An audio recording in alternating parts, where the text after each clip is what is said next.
Assalamualaikum warahmatullahi wabarakatuh.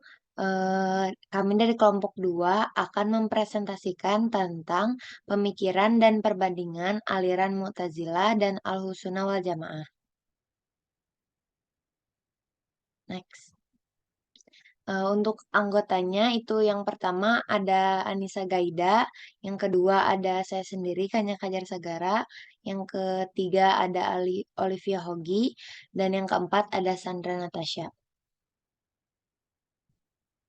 Untuk bahasan yang akan kami bahas itu yang pertama, lahirnya aliran, yang kedua, doktrin Mu'tazilah, yang ketiga, Ahlussunnah wal Jamaah, yang keempat, perbandingan, dan yang kelima, kesimpulan.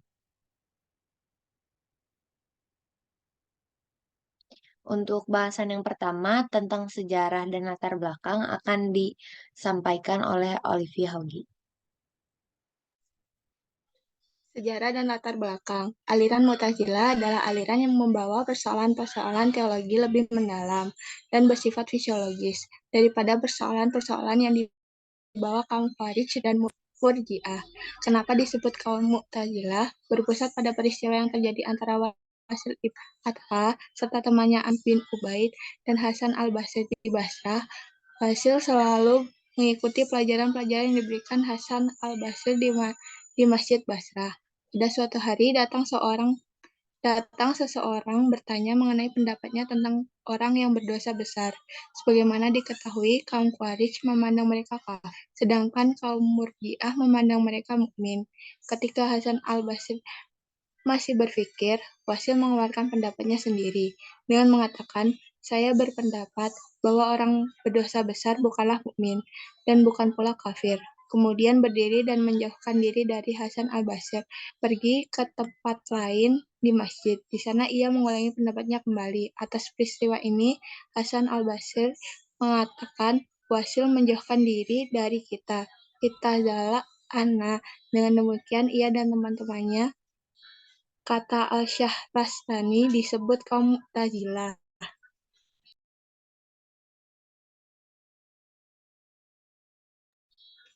Lahirnya aliran muncul saat forum pengajian yang dipimpin oleh Hasan al-Basri. Seorang peserta bernama Wasil ibn Atta berpendapat orang mukmin yang berbuat dosa besar maka statusnya tidak lagi mukmin sempurna, namun juga tidak kafir sempurna. Dia berada di antara dua posisi yang disebutnya al-manzilah bain al-manzilatain, tempat di antara kedua tempat. Sebelum kajian tersebut secara khusus, sebutan Mu'tazilah itu ditujukan kepada mereka yang tidak mau ikut peperangan, baik perang Jamal antara pasukan Khalifah Ali ibn Abi Thalib dengan pasukan Siti Aisyah maupun perang Siffin antara pasukan Khalifah Ali ibn Abi Thalib melawan pasukan Muawiyah. Kedua peperangan ini terjadi karena persoalan politik.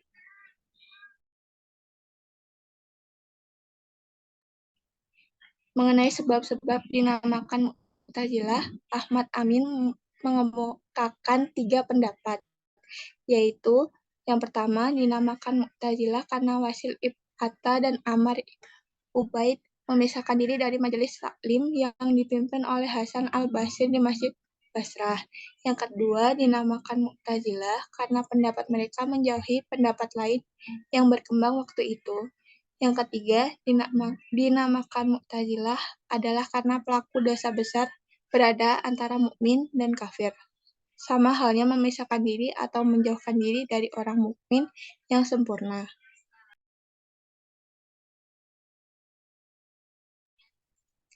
Tokoh-tokoh pendukung aliran Mu'tazilah.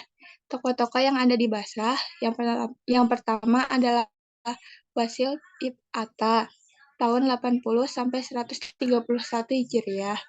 Yang kedua, Abdul Huzail Muhammad ibn Huzail ibn Ubaidillah ibn Muqbul al-Alaf.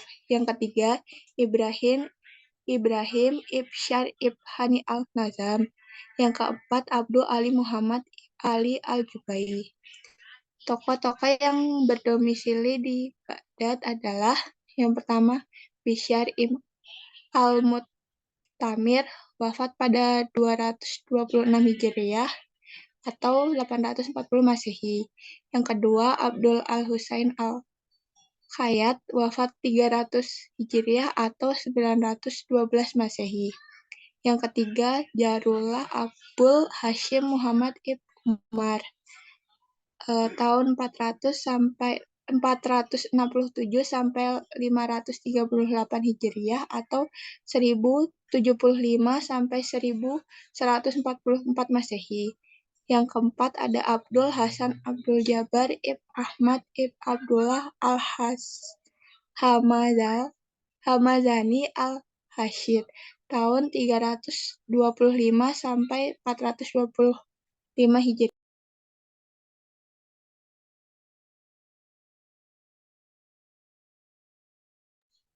Menurut analisis Yusuf Sya'ub, antara kedua daerah tersebut terdapat beberapa perbedaan karakteristik, yaitu yang pertama, pemuka Mu'tazilah di Basrah cenderung menghindari jabatan birokrasi di pemerintahan maupun di pengadilan. Yang kedua, pemuka di Basrah menyebarkan faham tanpa pemaksaan dan kekerasan, melainkan lebih banyak menanti kesadaran umat untuk mengikutinya. Ketiga, pemuka di Basrah tidak begitu dipengaruhi oleh filsafat. Untuk selanjutnya tentang doktrin Mu'tazilah. Yang pertama ada Al-Tauhid atau kemahaesaan Tuhan. Dalam mengesahkan Tuhan, kaum Mu'tazilah berpendapat bahwa Tuhan tidak mempunyai sifat-sifat yang berdiri sendiri di luar zat.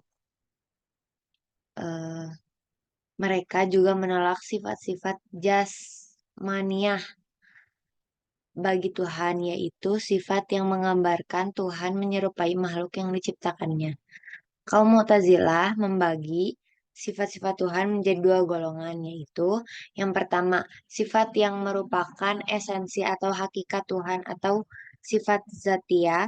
Sifat ini seperti wujud kekekalan di masa lampau, al-qidam, hidup al-hayat, kekuasaan al-qudroh, dan sebagainya. Untuk yang kedua, ada sifat yang merupakan perbuatan Tuhan atau sifat fi'liyah. Sifat ini merupakan perbuatan Tuhan kepada makhluknya seperti kehendak, al-idar, al-iradoh, sabda, kalam, keadilan, al-adl, dan sebagainya.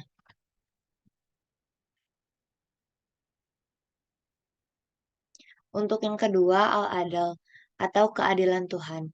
Kaum Mu'tazilah ingin mengajarkan bahwa Tuhan itu tidak berbuat perbuatan yang dilakukan makhluk ciptaannya. Hanya Tuhanlah yang dapat berbuat adil. Tuhan tidak dapat berbuat zalim dan Tuhan tidak akan memberi beban di luar kemampuan makhluk ciptaannya. Yang ketiga ada al-wa'd wa al-wa'id, janji dan ancaman. Kaum Mu'tazilah meyakini bahwa janji dan ancaman Tuhan untuk membalas perbuatan hambanya pasti akan terlaksana, bahwa orang yang berbuat salah diberi hukuman dan orang yang berbuat baik diberi upah. Untuk yang keempat ada al-manzilah baina al-manzilatain atau tempat di antara dua tempat. Kaum Mu'tazilah berpendapat bahwa orang mukmin yang berdosa besar seharusnya tidak lagi mukmin dan juga tidak kafir. Ia berada di antara keduanya.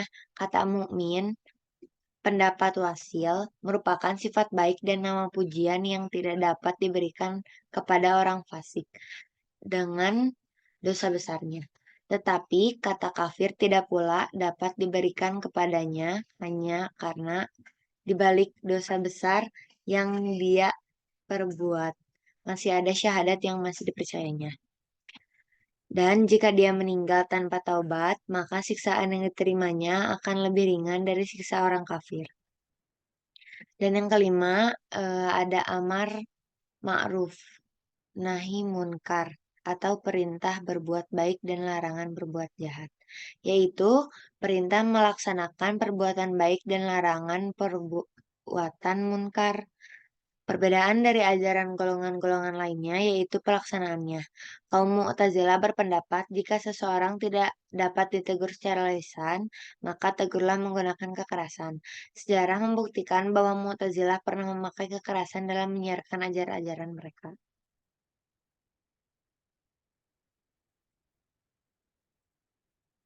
Kaum Mu'tazilah. Menurut Al-Hayat, orang yang diakui menjadi pengikut Mu'tazilah hanyalah orang yang mengakui dan menerima kelima dasar itu. Jika seseorang hanya sebagian dari 5 poin sebelumnya, maka ia tidak dapat dipandang sebagai orang Mu'tazilah.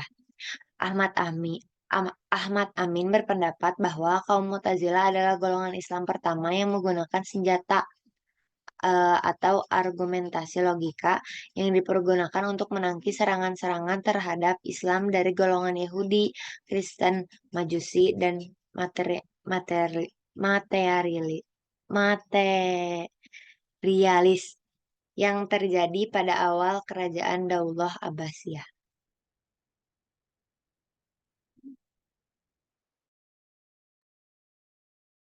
Sejarah Ahlussunnah wal Jamaah.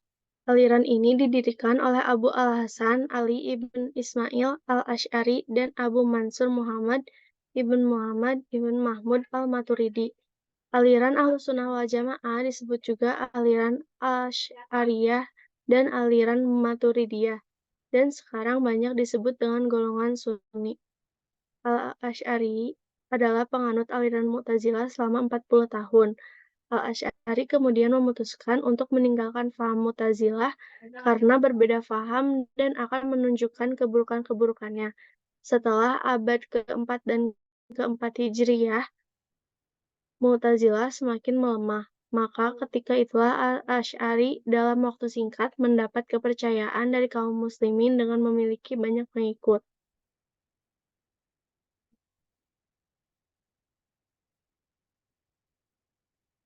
Lalu ada penyebab keluarnya Al-Asy'ari dari Mu'tazilah, antara lain yang pertama, pengakuan Al-Asy'ari yang telah bermimpi bertemu Rasulullah SAW sebanyak 3 kali, yakni pada malam ke-10, ke-20, dan ke-30 pada bulan Ramadan. Dalam mimpinya, Rasulullah mengingatkan agar beliau meninggalkan Mu'tazilah. Yang kedua, Al-Asy'ari merasa tidak puas terhadap konsepsi aliran Mu'tazilah dalam soal al-salah wa al-aslah, yang artinya Tuhan wajib mewujudkan yang baik, bahkan terbaik untuk kemaslahat manusia. Yang ketiga, menurut Ahmad Mahmud Subhi, yang mendorong Al-Asy'ari meninggalkan Mu'tazilah disebabkan karena Al-Asy'ari menganut mazhab Imam Syafi'i, yang konsep teologinya berlainan dengan ajaran Mu'tazilah. Dan yang keempat, jika seandainya Al-Asy'ari tidak meninggalkan aliran tersebut, maka terjadi perpecahan di kalangan muslimin yang bisa melemahkan mereka, dan ia khawatir jika Al-Quran dan hadis-hadis Nabi menjadi korban faham aliran Mu'tazilah yang menurut pendapatnya itu tidak dibenarkan karena didasarkan atas pemujaan akal pikiran.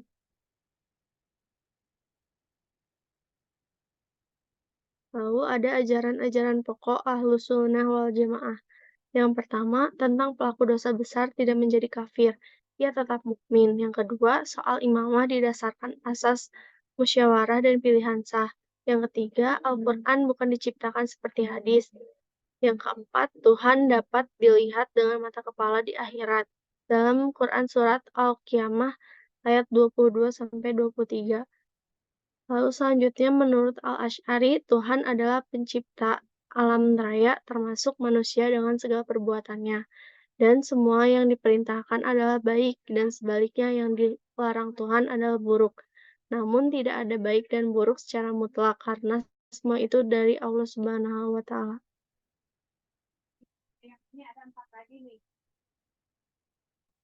Aliran Ahlussunnah wal Jamaah. Ahlussunnah wal Jamaah adalah suatu golongan yang telah Rasulullah janjikan akan selamat di antara golongan-golongan yang ada. Landasan mereka bertumpu pada ittiba'us sunnah. Imam Abdul Qahir bin Thohir al-Baghdadi merumuskan ada 8 kelompok yang termasuk ke dalam Ahlussunnah wal Jamaah, yaitu yang pertama mutakalimin atau teolog, yaitu orang yang memahami secara tepat masalah-masalah keesaan Tuhan dengan menetapkan sifat-sifat Tuhan yang tidak terseret ke dalam kaum Syiah dan Khawarij. Yang kedua, fuqaha atau ulama fikih, yaitu orang yang menetapkan adanya ru'yah, mengakui kekhalifahan Abu Bakar, Umar, Utsman, dan Ali, serta mengharamkan mut'ah. Yang ketiga, muhadisin, yaitu ulama hadis. Mereka yang ahli dalam melacak jalur-jalur hadis dan atsar dari Nabi. Yang keempat, ahlul lugot atau ulama bahasa Arab, yaitu mereka yang ahli di bidang kesusastraan yang tidak tercampur ilmunya dengan bid'ah kaum Khawarij. Yang kelima, mufassirin atau ulama tafsir, yaitu mereka yang mengetahui aneka ragam qiraat Al-Quran. Yang keenam, mutasawwifin atau ulama tasawuf, yaitu para zuhad sufi yang giat beramal dengan ikhlas. Yang ketujuh, mujahidin, yaitu mereka yang bertempat di pos-pos pertahanan kaum muslimin untuk menjaga keamanan negara dari serangan musuh. Dan yang terakhir yaitu semua orang di semua negara yang di dalamnya dikuasai oleh syiar Ahlussunnah wal Jamaah dan yang mengikuti ketujuh kelompok di atas.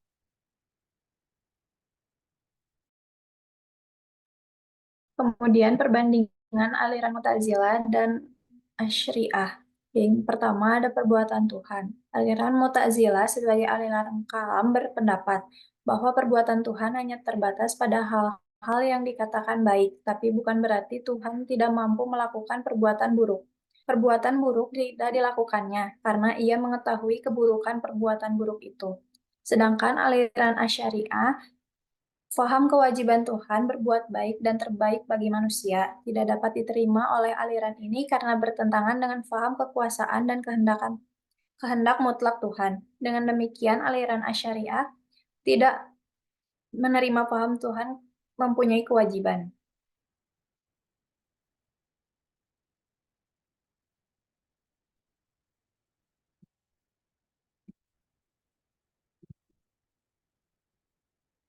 Yang kemudian ada perbuatan manusia. Aliran Mu'tazilah memandang manusia mempunyai daya yang besar dan bebas. Perbuatan manusia bukan diciptakan Tuhan pada diri manusia, melainkan manusia yang mewujudkan perbuatan itu sendiri. Oleh karena itu, Mu'tazilah menganut paham Qadariyah atau free will.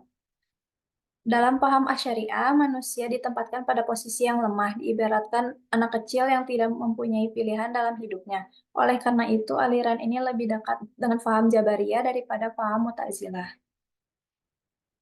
Kemudian ada perbuatan Tuhan.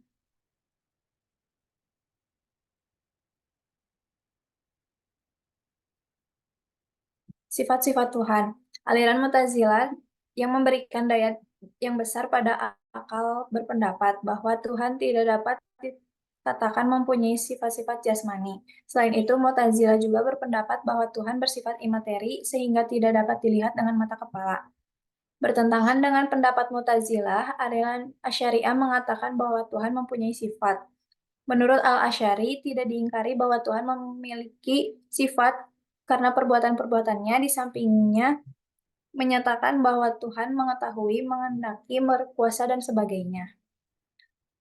Kemudian ada kehendak mutlak Tuhan dan keadilan Tuhan. Aliran Mu'tazilah berprinsip keadilan Tuhan, mengatakan bahwa Tuhan itu adil dan tidak mungkin berbuat zalim dengan memaksakan kehendak kepada hamba-hambanya. Kemudian hambalah yang harus menanggung akibat perbuatannya. Dengan demikian, manusia memiliki kebebasan untuk melakukan perbuatannya tanpa ada paksaan sedikit pun dari Tuhan. Sedangkan menurut kaum Asy'ariyah, perbuatan-perbuatan Tuhan tidak mempunyai tujuan, sebab yang mendorong Tuhan untuk berbuat sesuatu semata-mata karena kekuasaan dan kehendak mutlaknya, bukan karena kepentingan manusia ataupun tujuan yang lainnya.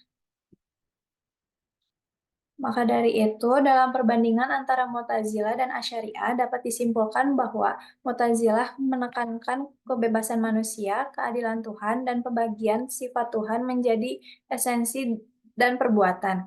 Sementara itu, Asy'ariyah lebih menekankan kehendak dan kekuasaan mutlak Tuhan tanpa membagi sifat Tuhan seperti yang dilakukan oleh Mu'tazilah. Perbedaan ini mencakup aspek-aspek seperti sifat Tuhan, kebebasan manusia, dan pandangan terhadap keadilan Tuhan. Meskipun perbedaan tersebut, al-Asy'ariyah berkembang menjadi dasar aliran Ahlus Sunnah wal Jamaah, sementara Mu'tazilah mengalami pelemahan seiring waktu. Baik, selesai. Sekian dari kelompok kami. Mohon maaf bila ada kesalahan atau kekeliruan. Wassalamualaikum warahmatullahi wabarakatuh.